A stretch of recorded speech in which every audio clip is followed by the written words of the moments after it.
You're listening to Sorry. Today will be mostly sunny and pleasant, high of 80.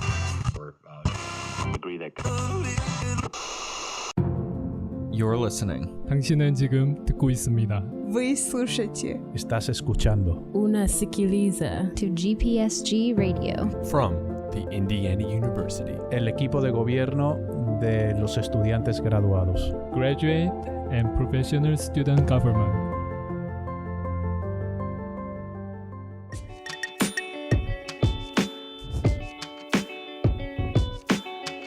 Broadcasting from Bloomington, Indiana, it's GPSG Radio, the podcast for Indiana University's graduate and professional student government.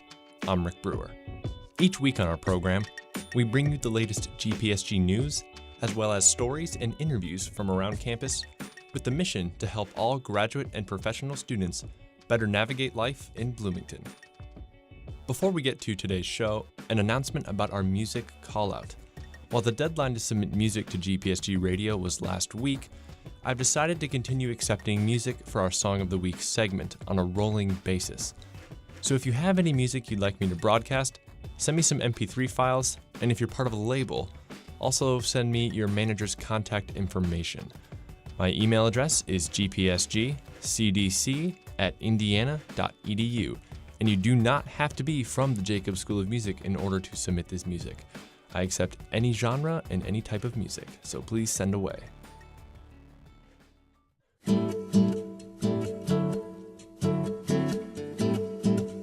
Coming up in the show today, I had the opportunity to speak with Amy Núñez and Gonzalo Corral, two Latino graduate students who have been active members of La Casa, IU Bloomington's Latino Cultural Center. I talked with them about the Latin American experience here in Bloomington, how La Casa has impacted them personally, and the upcoming Day of the Dead celebration, a Mexican holiday which honors those who have passed on. Some of the biggest ways that I've been able to cope, I think, are through finding community. So especially with the La Casa, the Latino Cultural Center at IU, and also just being involved in organizations like the Latino Graduate Student Association. We also have a dance group, a Mexican folkloric dance group, which is Baile Folclórico. What is important behind Day of the Dead? And for me, when I was thinking about it, and recently I've been thinking about my grandma who passed away in 2009, I just never really got an opportunity to be close with her or to know about her life or to kind of honor everything that she sacrificed to help her 9 children have a better life, including my mom, who helped me have a better life and get to this master's program. So I think for anyone who attends the day, it's a great chance to just think about the people who've helped you get to where you are in life. And I think that can be very powerful. But first, the latest news from GPSG.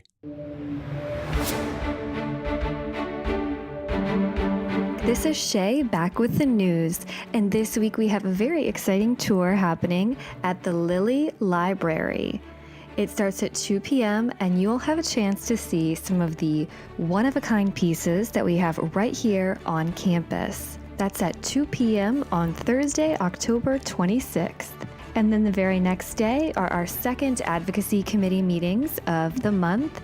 That's October 27th, Friday, starting at 3 p.m. in Woodburn Hall.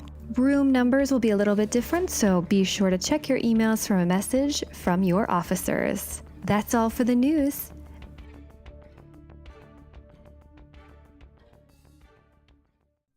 Amy Núñez is a PhD student from the Department of Education, and Gonzalo Corral is a master's student from the School of Public and Environmental Affairs, and have both been graduate assistants in La Casa, IUB's Latino Cultural Center. Now please enjoy this conversation about the Latino experience here at IU Bloomington.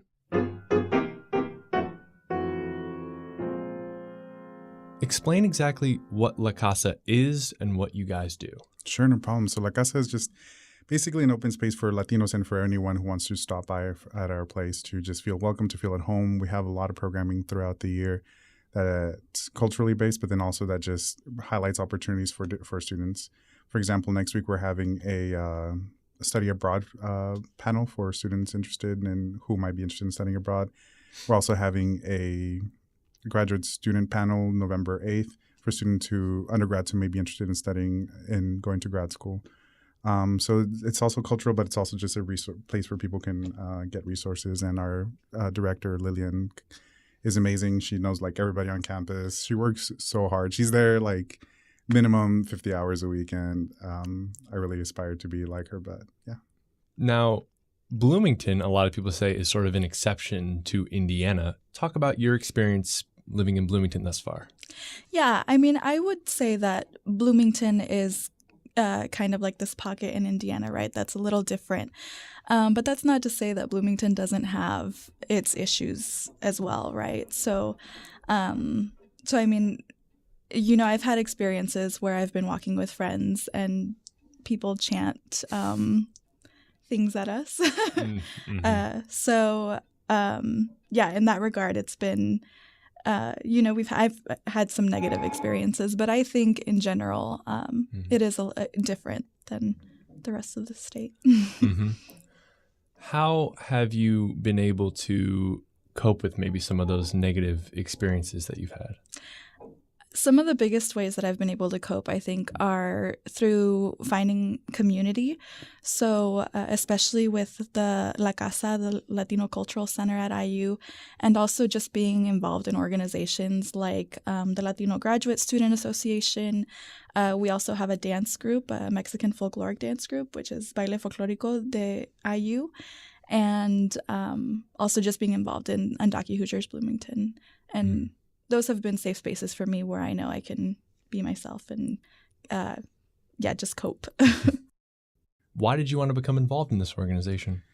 To be honest, after November 8th of 2016, I definitely felt like I needed to do something a little bit more. So after that point, basically more to help Latinos, more to help the communities that I believe are vulnerable to some of the policies that our current president is establishing and formulating and putting forth. So I joined the Latino Mel Initiative, which put me into contact. That's a program run through La Casa. And when the position opened up for a GA position, which actually Amy, who did this as well, she did it last year. And I applied, and I felt like it was something important for me to do to help ensure that Latinos felt safe, that they felt that they could go somewhere. Not only that's the reason I'm involved in that, but the reason I'm involved in the other things, GPSG, GSA, is because I think we need to ensure that if you're a minority, you feel welcomed and you feel empowered to take leadership positions here at IU. And so I'm hoping that some of that will have some sort of effect. Now, the Day of the Dead, one of your biggest events of the year, right? Yeah, I'm excited. I'm helping put that together. We're gonna have a lot of tamales and a lot of rice and beans, and got to get food, got to get people involved. And then for the event of the actual day, we're gonna have me introduce it, and then Lillian will kind of talk about what it means for Day of the Dead and like the historical and cultural context of it. For that day, we're also partnering with First Nations, our neighbors, LGBTQ+, in Canterbury next to us. And all of the cultural centers, those will be hosting a craft that highlights part of the day, Dia de los Muertos. All of them will also have altars. And then specifically the one at La Casa will be an altar honoring the lives that have been lost in the recent natural disasters in Texas, Florida, Mexico, and the Caribbean. We'll also be collecting LGSA, Latino Graduate Student Association. We'll be collecting change and dollars or whatever you have in your pockets to help support grassroots efforts to rebuild those communities. Excellent. So it sounds like a very worthy cause to get involved of, not just the rice and beans, but giving back to the community, correct? Oh, yeah, of course. I mean, if you have nothing to monetarily to donate, you just come and learn more about the culture and learn about Dia de los Muertos, an opportunity for you to also, like, for example, I'm going to go and I asked my mom to mail me a picture of my grandma because she's from Mexico and I'm from Mexico. So we're going to have many pictures together, and that's the one that I'm going to think about throughout the day. Now, where is this event taking place? Oh, yeah, this is going to be at La Casa. That's where it's going to start at 7 p.m. And then it'll go to the rest of the culture centers. The address is 715 East 10th Street, or East 7th Street. And then what day is that going to be? Sure, yeah, it's going to be November 1st at 7 p.m. What was your experience like last year going to the Day of the Dead?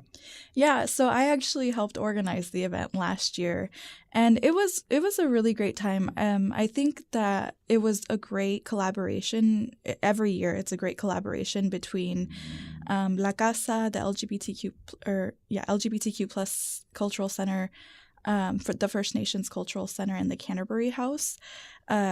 We all have crafts that we post in our spaces, and then on top of that, every cultural center has an altar, which is associated closely with Day of the Dead. So I think it's great. We last year we had I want to say 150 students that came to the event. So we get a good turnout, and it's just a really great time to As celebrate. someone who plan events, 150 people at a campus like this is quite a bit. So kudos to you guys. Thanks.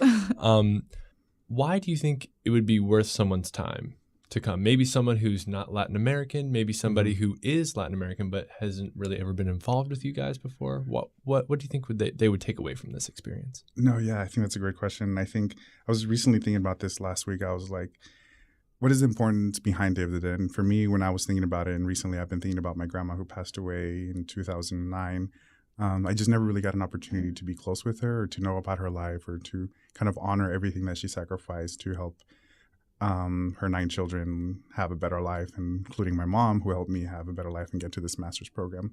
So I think for anyone who attends the day, is a great chance to just think about the people who've helped you get to where you are in life. And I think that can be very powerful. So how has a group like La Casa impacted you personally?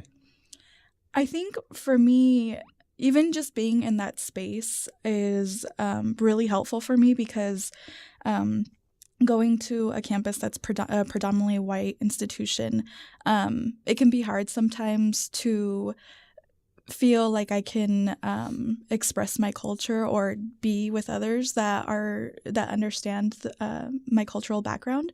So I think that's been really helpful in just being with others that I know understand where I'm from, where I come from, and practices, traditions, customs. It's phenomenal. It's a little tiring, but it's so good to see so many faces and so many Latinos on campus, because I feel there's so few of us percentage that we're spread out throughout the 50,000+ students that exist at IU. So feeling more part of my community at La Casa with LGSA and the other organizations there has been really uplifting. Mm-hmm. And then La Casa and LGSA are two completely different. Just to clarify for our listeners here. So what is LGSA essentially? Yeah, Latino Graduate Student Association is another organization that just comes together to provide some programming for graduate students who are Latino, who don't necessarily have to be Latino, just identify or want to be part of our community. This semester, we've had a few events where we've come together more socially, like at the TAP to do a trivia night, and other events like that. But then we're also co-hosting a parranda with La Casa. We're helping co-sponsor the November 8th graduate student panel. So I guess final question here. How would you best describe the Latin American experience here at IU Bloomington? So I guess going off of kind of what I was saying earlier, I think that it's been really nice to be a part of organizations where I can express my culture. So specifically, with the organizations that I mentioned earlier, but aside from that, also, especially with like the Latino Graduate Student Association, we find time outside of school to hang out too. So that's been really helpful.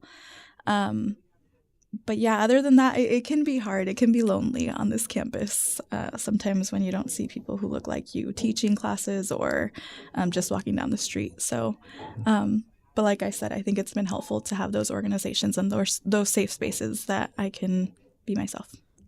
How can people find you online, or what is the best way someone can get involved with either La Casa or LGSA?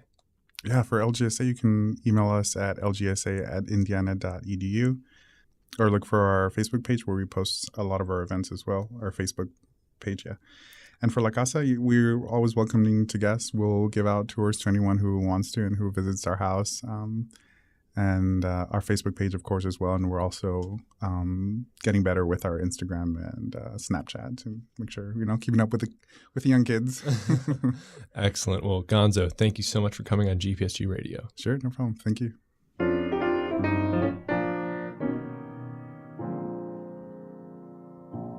Amy Núñez and Gonzalo Corral.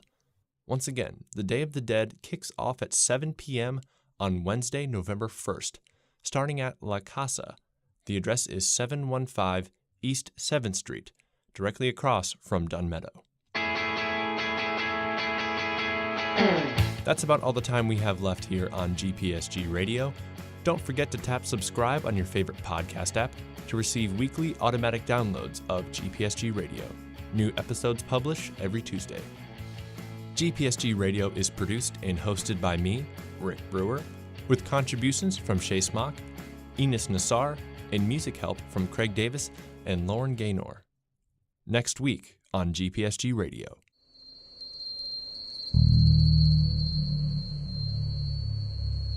A special Halloween edition featuring ghost stories from the Indiana Memorial Union. There's also been an instance of a bat being in the middle of the hallway, and we had to get a net. We netted it, brought it to the window, flew away. 2 seconds later, a hawk swoops in, catches it. So that may be a bad omen. That may be a very bad omen, and that was on the 3rd floor. And a conversation with Shannon Larson, a PhD candidate from the Department of Folklore and Ethnomusicology, who's writing her dissertation on abandoned psychiatric institutions. She was a mental patient, and she got lost, right? And people couldn't find her, and she just disappeared, right? She was a patient there, and she just disappeared. Nobody found her until much later. They discovered that she had basically gotten locked into this room that was no longer being used. Right. And so that in itself kind of shows that the institution was starting to close down, and there were like these rooms kind of left unused in the building, and she ended up dying. And when they found her, there was this blood stain right around her. And they removed the body, but now to this day they say that the blood stain does not go away. As much as they wipe it down or they, try to get rid of it, the blood stain is still there. This is GPSG Radio.